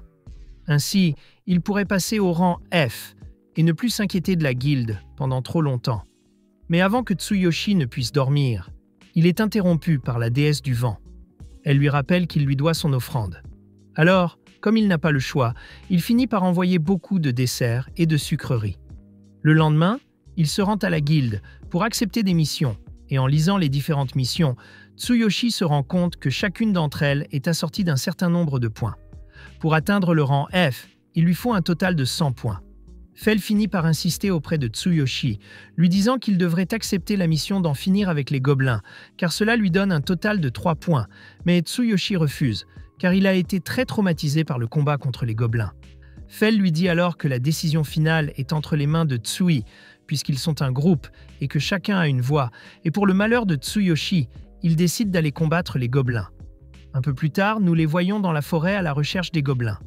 Leur mission est assez simple puisqu'il leur suffit de tuer 5 d'entre eux. Fel parvient à en trouver quelques-uns, mais ils ne font pas long feu, car Tsui parvient à les tuer tous d'un seul coup. Cependant, pour que la mission soit accomplie, ils doivent récupérer les oreilles des gobelins comme preuve. Tsui doit alors couper les oreilles de chacun des gobelins, ce qui traumatise encore plus Tsuyoshi. Peu après, d'autres gobelins sont attirés par la voix de Tsuyoshi. Tsui finit par vaincre plus de gobelins qu'il ne peut en compter. Fel se rend compte qu'il y a une colonie de gobelins tout près, et bien que Tsuyoshi refuse dans un premier temps, il finit par être submergé par la gentillesse de Tsui, qui s'amuse beaucoup de toute cette chasse. Finalement, au bout d'un certain temps, la mission est terminée. Cependant, ils sont allés un peu trop loin, chassant trop de gobelins, ce qui a encore plus traumatisé Tsuyoshi. Après cela, il ne reste plus qu'un seul problème. Ils doivent s'occuper des cadavres manquants, car s'ils ne le font pas, ils risquent d'attirer des créatures de plus haut niveau, ou même de générer un donjon, ce qui serait un gros problème. Tsuyoshi n'a pas d'idée, car les gobelins ne sont même pas comestibles. Alors Fel dit qu'ils doivent être dissous par Tsui. Tsuyoshi, quelque peu confus, demande si c'est possible, et Tsui répond par l'affirmative, démontrant ainsi la nouvelle capacité appelée Great Slime que Tsui a acquise. Tout cela grâce au fait que Tsui a de nouveau évolué. Tsuyoshi, surpris, se rend compte que Tsui a également acquis la capacité de devenir plus petit. Tsui décide alors de tester sa nouvelle capacité en se multipliant en de multiples versions plus petites de lui-même, ce qui choque encore plus Tsuyoshi. Il parvient ainsi à dissoudre la grande montagne de gobelins qui avait été laissée derrière lui. Tsuyoshi se souvient à nouveau que Tsui est une créature unique, et cela l'inquiète un peu, car il craint que Tsui ne devienne un peu incontrôlable avec toutes les capacités qu'il acquiert. Pour ne rien arranger, Tsuyoshi ne peut pas arrêter l'évolution de Tsui. Il n'y a donc rien à faire. Plus tard dans la journée, alors que le groupe se repose et mange, Tsuyoshi réalise que son objectif d'atteindre le rang F a peut-être déjà été atteint, grâce au grand nombre de gobelins qu'il a tués. Cependant, Tsuyoshi ne croit pas que cela soit vrai. Il avait prévu de passer quelques mois à monter en niveau et à se reposer dans la ville. Un peu plus tard, lorsque Tsuyoshi arriva pour livrer tous les gobelins qu'il avait chassés, il finit par choquer tout le monde avec ce qu'il avait fait. Les filles qui s'occupaient de Tsuyoshi étaient très surprises. Elles ne savaient pas quoi faire d'un si grand nombre de gobelins, et Tsuyoshi ne s'attendait pas à ce que cela finisse par lui créer un problème. Cependant, quelques secondes plus tard, une fille de la guilde s'approcha de lui et lui dit que le maître de la guilde voulait le voir, lui et sa famille. Sans grand choix, Tsuyoshi, Fel et Tsui vont à la rencontre du maître de la guilde, et c'est là que nous rencontrons Wilhelm, le maître de la guilde. Il explique à Tsuyoshi que s'il l'a appelé, c'est à cause du grand nombre de gobelins qu'il a chassés. Tsuyoshi répond rapidement que c'est parce qu'ils ont trouvé un campement de gobelins. Après avoir entendu cela, Maître Wilhelm décide que c'est une bonne idée de les récompenser pour avoir nettoyé le village, puisque cet endroit maudit causait beaucoup d'ennuis depuis longtemps. Après cela, le maître finit par les féliciter et se rendit compte de la grande force de Fell. Il se doutait déjà que Fell n'était pas un loup ordinaire, mais un Fenrir légendaire. Au courant, Maître Wilhelm dit à Tsuyoshi qu'il l'a aussi fait venir ici, parce qu'il a un message assez urgent du palais royal. Il s'avère que le message annonce au groupe que le roi leur accorde le droit de vivre librement dans le royaume et que cela a déjà été communiqué à tous les nobles. Cependant, la seule condition à cela était qu'ils devaient coopérer dans les situations d'urgence. Tsuyoshi s'étonne ensuite de ne connaître ni la famille royale, ni les nobles. Le maître de guilde dit que ce sont des gens très difficiles à traiter, mais comme il est accompagné d'une bête légendaire comme Fell, il devrait probablement le traiter très bien. En entendant cela, Tsuyoshi se sent un peu plus calme, imaginant que cette conversation devrait probablement lui donner un peu plus de liberté. Peu après, le maître revient au sujet principal. Il dit que son but est maintenant d'élever le rang de Tsuyoshi, et Tsuyoshi dit qu'il veut juste passer au rang F pour que sa licence d'aventurier dure plus longtemps. Le maître, en entendant cela, suggère d'utiliser son autorité en tant que maître de guilde pour faire monter Tsuyoshi au rang C. De cette façon, il pourrait éviter les questions sur le rang de Tsuyoshi. De cette façon, il pourra éviter les questions sur la raison pour laquelle un aventurier de rang G a un Fenrir comme familier. Mais en retour, le maître a l'intention de lui demander quelques faveurs. Tsuyoshi voit le regard du maître et s'inquiète. Il décide donc d'éviter le sujet. Il dit que son but n'est pas de devenir un aventurier de renom, mais le maître insiste en disant que détruire un camp entier de gobelins est une mission de niveau A ou S, et qu'il veut que Tsuyoshi s'occupe de missions de ce genre. Tsuyoshi demande alors à Fell s'il pense que de telles missions sont possibles pour son groupe. Fell répond que rien ne lui est impossible, et ils finissent par accepter les missions de haut niveau qui leur sont proposées. Le maître termine la conversation en prévenant qu'il dira au reste des aventuriers de ne pas se mettre sur leur chemin, surtout pour ne pas leur mettre des bâtons dans les roues. Ensuite, Tsuyoshi nous dit qu'il veut aussi vendre des choses. Il nous montre alors la montagne de créatures qu'il a en stock. Le maître est choqué par ce qu'il voit. Il demande au boucher de ne rien dire de ce qu'il a vu, puis lui dit enfin au revoir. Quelques instants plus tard, le boucher explique que la plupart des monstres qui s'y trouvent sont de rang S. Un exemple clair est le roi orc ou roi ogre bleu, principalement en raison de l'extrême difficulté à les vaincre, bien que pour Tsuyoshi, ce ne soit pas une surprise, puisque Fell les tue comme des mouches. Comme d'habitude, le boucher lui dit qu'il devra revenir demain pour récupérer toute la viande. Le maître lui dit également que sa nouvelle licence de rang de guilde sera prête le lendemain. Tsuyoshi continue donc sa journée, et après un certain temps, il s'arrête pour dîner. Le lendemain matin, ils se rendent à la guilde. Là, Tsuyoshi reçoit son nouveau permis d'aventurier. Le maître lui explique que les aventuriers de rang C peuvent effectuer des missions tous les 6 mois, et qu'il ne devrait donc pas perdre son permis si facilement. Enfin, il lui remet sa récompense de la veille. Tsuyoshi est choqué par le nombre de sacs remplis d'or, facilement plus de 400 pièces d'or, une quantité bien plus importante que la dernière fois. À la surprise de Tsuyoshi, il ne s'agit que de la première livraison. Il s'empresse d'ajouter que sa deuxième livraison était de 1415 pièces d'or. Et enfin, la récompense pour avoir chassé et détruit le campement des gobelins, qu'il a reçu pour un total de près de 2000 pièces d'or. Tsuyoshi est très choqué par ces chiffres. Il lui reste encore de l'argent de la dernière fois. Il est donc riche. Cependant, il est un peu inquiet pour sa sécurité. Il ne veut pas que l'on sache combien il a d'argent. Sinon, des bandits pourraient décider de le voler. Le maître Quilda a une autre mission pour Tsuyoshi. He asks him to hunt down a metallic largato, and also a herd of other bizarre creatures that I can't even pronounce by name. Le maître propose de tuer d'abord le largato, car il n'est qu'à 2 jours de calèche, tandis que les autres créatures, en plus d'être dans une autre direction, sont aussi par nature assez violentes, et du fait de leur taille, encore plus dangereuses. Pour convaincre le Fell, il dit qu'avec cette viande, il pourrait préparer quelque chose de très savoureux.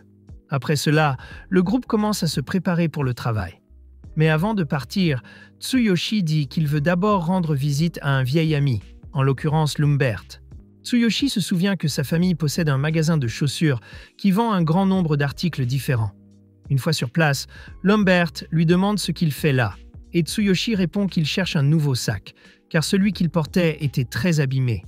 Lumbert dit qu'il a plusieurs sacs parmi lesquels Tsuyoshi peut choisir.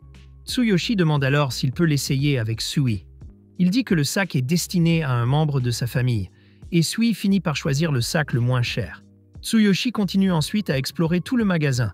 Il finit par acheter un très beau sac à accessoires. Mais avant que Lumbert n'ait fini d'encaisser la facture, Tsuyoshi se souvient qu'il vend aussi des chaussures. Il réalise alors que dans ce monde, il a toujours porté les mêmes vieilles chaussures bon marché. Même s'il peut en acheter de nouvelles dans sa boutique en ligne, il décide d'en acheter une chez Lumbert, afin de ne pas trop se faire remarquer avec l'article de son monde. Quelque chose que je ne ferai pas.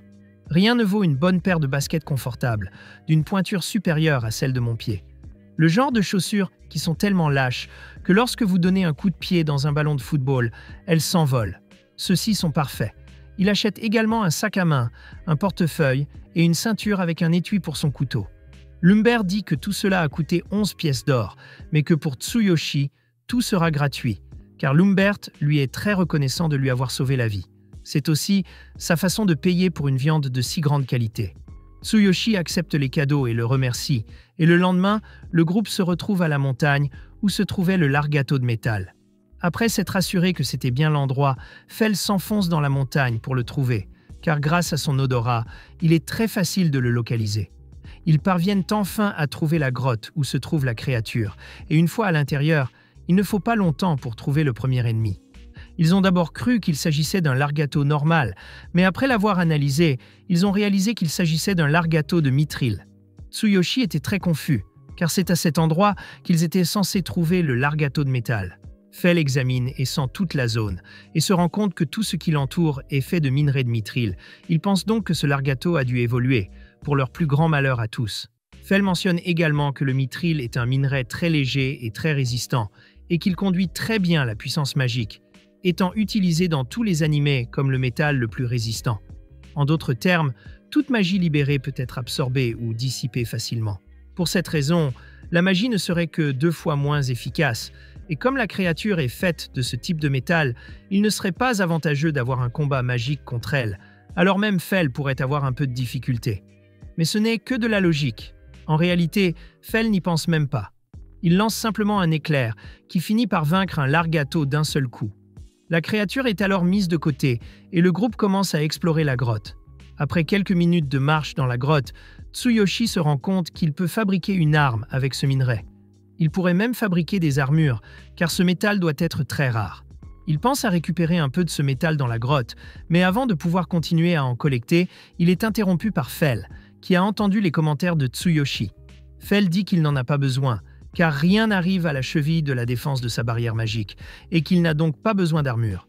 Après cela, Fell dit qu'il veut terminer la prochaine mission, laissant Tsuyoshi et les Sui choqués par son enthousiasme. Fell mentionne qu'il veut terminer ses missions le plus rapidement possible, car l'autre créature qu'ils vont chasser a une viande très savoureuse.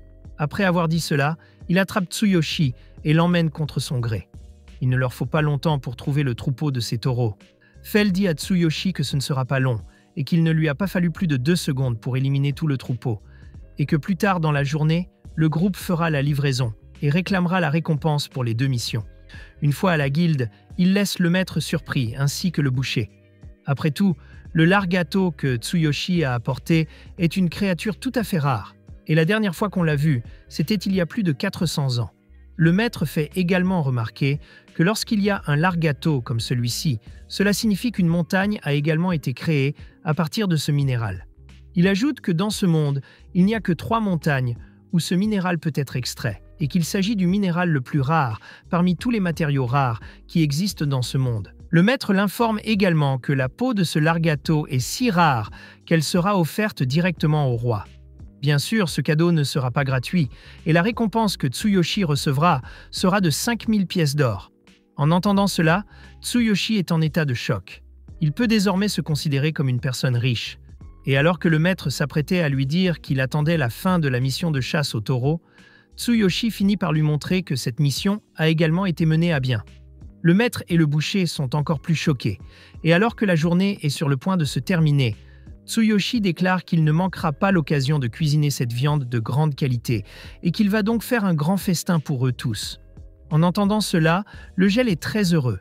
Et, à sa grande surprise, la viande s'avère très savoureuse, même pour Tsuyoshi, qui a déjà goûté aux délices de notre monde. Il termine donc la journée par un grand festin. Et à la fin de la nuit, alors que Tsuyoshi faisait son offrande hebdomadaire ou voulait rendre sa déesse très heureuse, il fut interrompu par une voix étrange. Ces voix semblent espionner Ningiru depuis plusieurs jours. Elles semblent provenir de personnes intéressées par les sucreries et les objets qu'elle reçoit. Ces voix révèlent 3 autres déesses, qui lui offrent également leur bénédiction pour qu'il leur donne aussi ces sucreries en guise d'offrande. Bien que Tsuyoshi leur dise qu'il a déjà reçu une petite bénédiction de la part de la déesse du vent, elles font remarquer que ce n'était qu'une petite bénédiction. Ensuite, la déesse de la terre Kishar lui offre une bénédiction d'affinité, qui améliorera sa magie de terre, et à son tour, il en recevra une de la déesse du feu Agnew, qui achèvera de renforcer sa magie de feu. Après avoir entendu cela, il pense à refuser car il ne sait pas s'il est normal pour un être humain d'avoir autant de bénédictions. D'ailleurs, le sujet des offrandes le dérange assez. Les déesses, sans trop réfléchir, décident de donner leur bénédiction par la force, alors maintenant, il doit leur envoyer des offrandes aussi. Cependant, il finit par rencontrer la déesse de l'eau. Comme Tsuyoshi n'a aucune affinité avec l'eau, il ne peut pas recevoir sa bénédiction. Cela n'a pas de sens pour moi. Mais pour la déesse de l'eau, c'est très triste, et elle finit par pleurer. Après tout, elle sera la seule parmi les déesses à ne pas recevoir de bonbons. Tsuyoshi, dans une tentative de résoudre la situation et peut-être d'en tirer un bénéfice, demande si la déesse de l'eau peut bénir Sui. Ainsi, Tsuyoshi pourra profiter de cette bénédiction. Sui finit donc par recevoir la bénédiction de la déesse de l'eau. Cependant, la déesse n'a pas donné n'importe quelle bénédiction, mais une bénédiction complète, bien plus puissante que toutes les bénédictions que Tsuyoshi a reçues. En effet, la déesse de l'eau n'offre qu'une seule bénédiction par siècle, alors que ses compagnons en accordent toutes les décennies, voire plus souvent. De cette façon, la déesse de l'eau a réussi à faire en sorte que tout le monde reçoive les mêmes offrandes. Le lendemain matin, Tsuyoshi décide de tester ses capacités nouvellement améliorées, et il montre une différence absurde par rapport aux fois précédentes. Sui décide également d'expérimenter un peu sa nouvelle bénédiction, ce qui lui permet de démontrer que son pouvoir est extrêmement élevé et monstrueux. Le lendemain matin, le groupe se réveille très heureux, grâce au repas de la veille. Fel demande alors quel sera l'objectif de la journée, et Tsuyoshi répond qu'il est déjà monté en grade et qu'il n'a donc plus besoin d'aller à la chasse. Mais Fel répond qu'il s'en moque et que pour lui, chaque jour est un jour de chasse. Sans trop de choix, le groupe se dirige vers le magasin de chaussures de Lambert, mais ils vont d'abord chez le boucher pour acheter de la viande. Le boucher leur annonce que toutes les commandes sont prêtes, ainsi que le paiement. Il a donc donné à Tsuyoshi d'autres sacs remplis d'or. Cependant, il fallait encore de l'argent pour rembourser la dette liée aux largesses de Mithril. C'est pourquoi le maître de guilde alla en parler au seigneur de la ville. Malgré cela, Tsuyoshi répond qu'il n'est pas pressé et qu'il préfère enlever lui-même la peau du serpent noir. Tsuyoshi dit que cette fois-ci, il veut tout vendre, sauf la viande et la peau. Le boucher se met alors immédiatement au travail. Plus tard, à l'heure du déjeuner, Tsuyoshi prépare une surprise pour Fel et Sui. Cela n'a été possible que grâce à l'argent qu'ils ont récolté. Il a ainsi pu acheter un hachoir à viande et préparer un nouveau plat appelé Bull Hamburger Steak, un mélange dégoûtant de steak de taureau, de sang et de viande du général Orc. Le plat était évidemment délicieux, du moins c'est ce qu'ils ont dit, mais je n'y crois pas. Après le repas, Tsuyoshi décide d'acheter des articles de toilette, comme du savon et du shampoing. Je recommande vivement le savon pour singe, et comme dans ce monde, tout le monde possède ces choses, personne ne se méfiera le moins du monde. Tsuyoshi envisage également de vendre ses produits et de gagner un peu d'argent en tant que trader. Oui, à ce stade de l'histoire, le capitalisme est entré dans son esprit, et il veut devenir l'Elon Musk de ce monde. Plus tard dans la journée, le groupe livre la peau de serpent noir à Lambert, qui est choqué car il n'arrive pas à croire qu'il s'agit d'une vraie peau devant ses yeux. Et laissez-moi vous rappeler que c'est une peau très difficile à obtenir dans ce monde, surtout si elle est intacte. Et Tsuyoshi a une peau parfaite, juste là.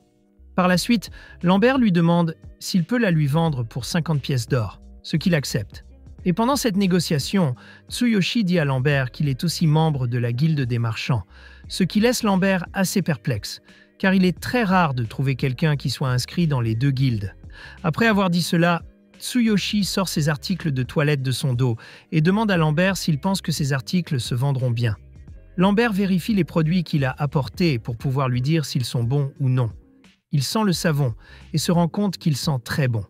Après cela, Tsuyoshi commence à expliquer ses produits en disant qu'il a vaincu un monstre, que ce monstre a ouvert un portail vers un autre monde et que c'est à partir de ce portail que ses produits ont été jetés.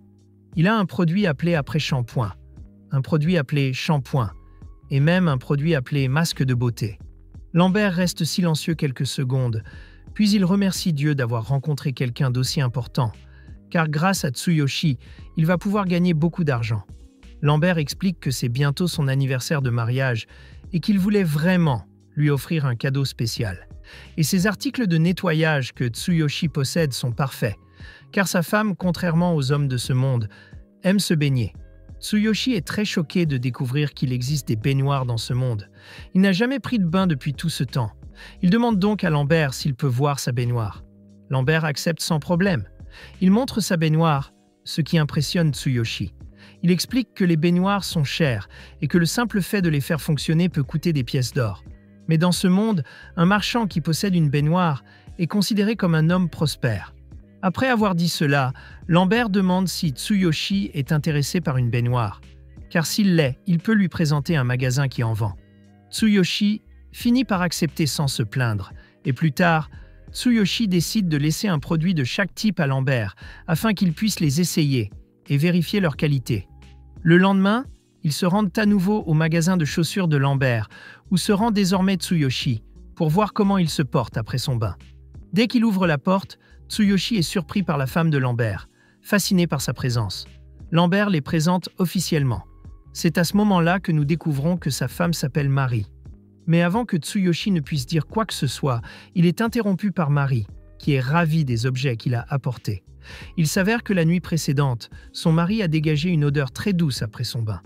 De plus, ses cheveux étaient d'une brillance incroyable, ce qui a rendu sa femme jalouse, et elle a immédiatement voulu essayer les produits. C'est ce qu'elle a fait, et elle a pu constater les résultats.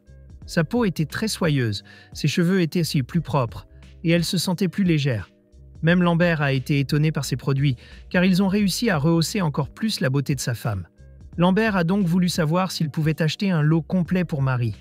Non seulement cela, mais il voulait aussi que certains de ces articles soient vendus dans le magasin. Auparavant, Tsuyoshi y avait pensé, mais n'avait finalement pas demandé cette faveur parce qu'il n'était pas sûr que les produits se vendraient très bien. Mais aujourd'hui, Marie affirme avec certitude que le produit est très bon et qu'il sera rapidement épuisé. Elle dit qu'elle connaît beaucoup de gens, dont certains sont des inconnus, et qu'elle est sûre que ces produits deviendront bientôt célèbres. Après cela, elle se précipite sur Tsuyoshi et lui dit que s'il veut vendre ses produits, il devrait le faire dans leur magasin, ce à quoi il répond qu'il n'y voit aucun inconvénient et qu'il vendra les articles dans leur magasin, d'autant plus qu'il n'a même pas de magasin à lui. Plus tard, Tsuyoshi revient avec Fel et Sui et leur raconte tout ce qui s'est passé.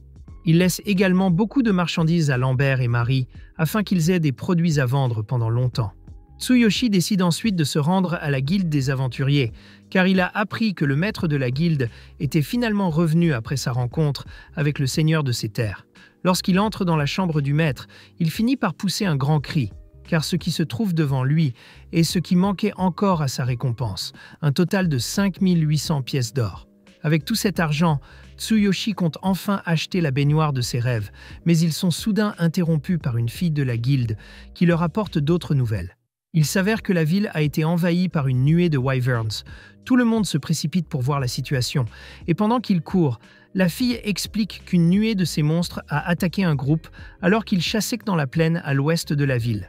Wilhelm commente qu'il a déjà été informé que certaines personnes ont été laissées derrière avec des monstres, et que ces monstres étaient apparemment à la recherche des taureaux de sang que Tsuyoshi avait tués. Lorsqu'ils arrivent en bas, on constate que plusieurs personnes ont déjà été blessées, des blessures si graves qu'elles pourraient même entraîner la mort. Tout le monde est très nerveux, car les potions de soins s'épuisent, et il est donc probable que beaucoup de gens vont mourir.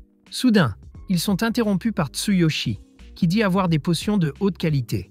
Lorsqu'il les applique sur les blessés, on peut voir que ces potions les guérissent complètement, laissant tout le monde surpris et choqué, car les potions non seulement les guérissent, mais aussi les désintoxique, sauvant ainsi tous les blessés.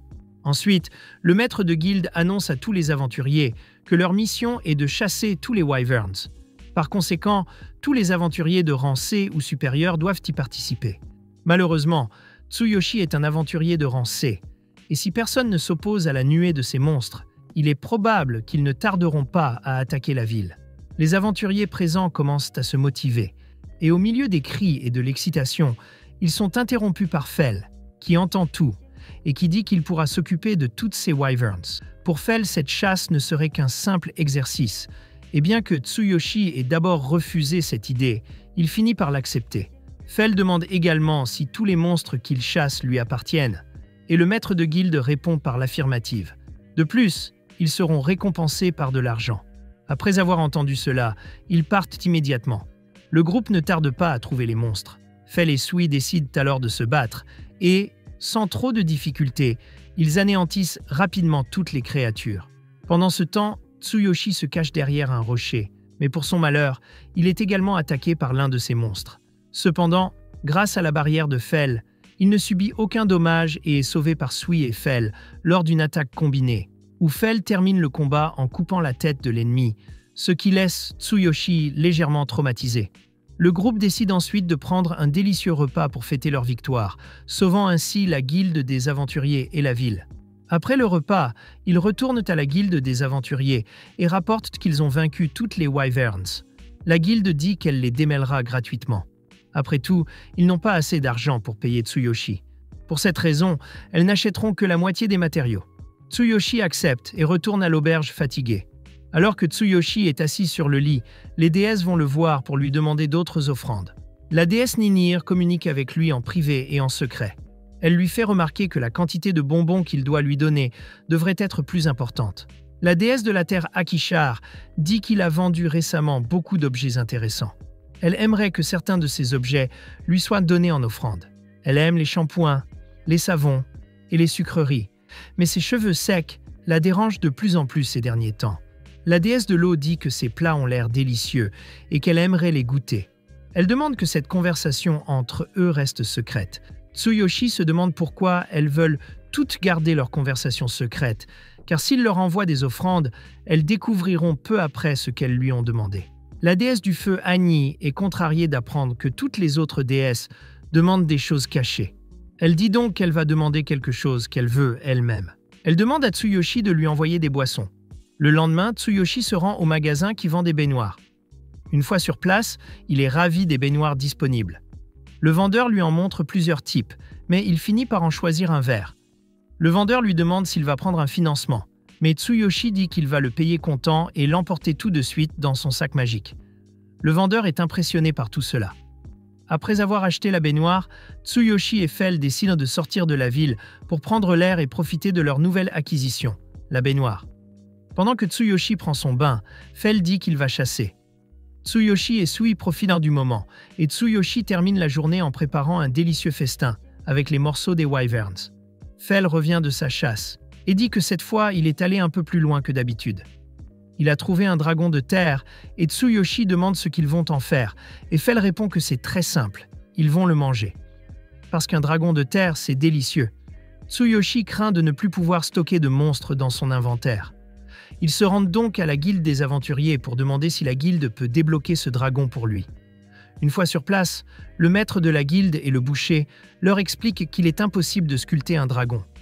Après tout, ils ont entendu dire que rien ne peut être jeté d'un dragon. Les écailles, les griffes et toutes les entrailles sont des ingrédients très précieux, et ils ne peuvent pas s'occuper d'un monstre aussi précieux et rare. Fell dit qu'il se fiche du reste du dragon tant qu'il peut manger sa chair, et Tsuyoshi lui répond que ce n'est pas tout à fait comme ça que ça marche. Le maître de la guilde leur dit alors qu'il connaît quelqu'un qui peut sculpter le dragon pour eux. Ils sont heureux de l'entendre, et le maître dit que cet endroit est un peu loin, et que cette personne est le maître de guilde de Tolon, qui est un grand connaisseur de dragons. Fell dit qu'ils devront aller par la mer, parce qu'il veut manger des monstres marins, comme des krakens et des serpents d'eau. Selon lui, avec les talents de cuisinier de Tsuyoshi, les créatures marines seront encore plus délicieuses, ce qui reviendrait à faire d'une pierre deux coups. Le maître de guilde et le boucher se mettent à rire en disant que c'est génial. Après tout, l'aventure, c'est ce que font les aventuriers. Après cette conversation, Tsuyoshi, Fel et Sui disent au revoir à tous les habitants de la ville et partent pour leur prochaine aventure. C'est ainsi que se termine le Tendemoiski o Anime Isekai Horumeshi. Laissez un like et un commentaire pour prouver que vous n'êtes pas un robot et que vous avez regardé cette vidéo jusqu'au bout. J'y vais.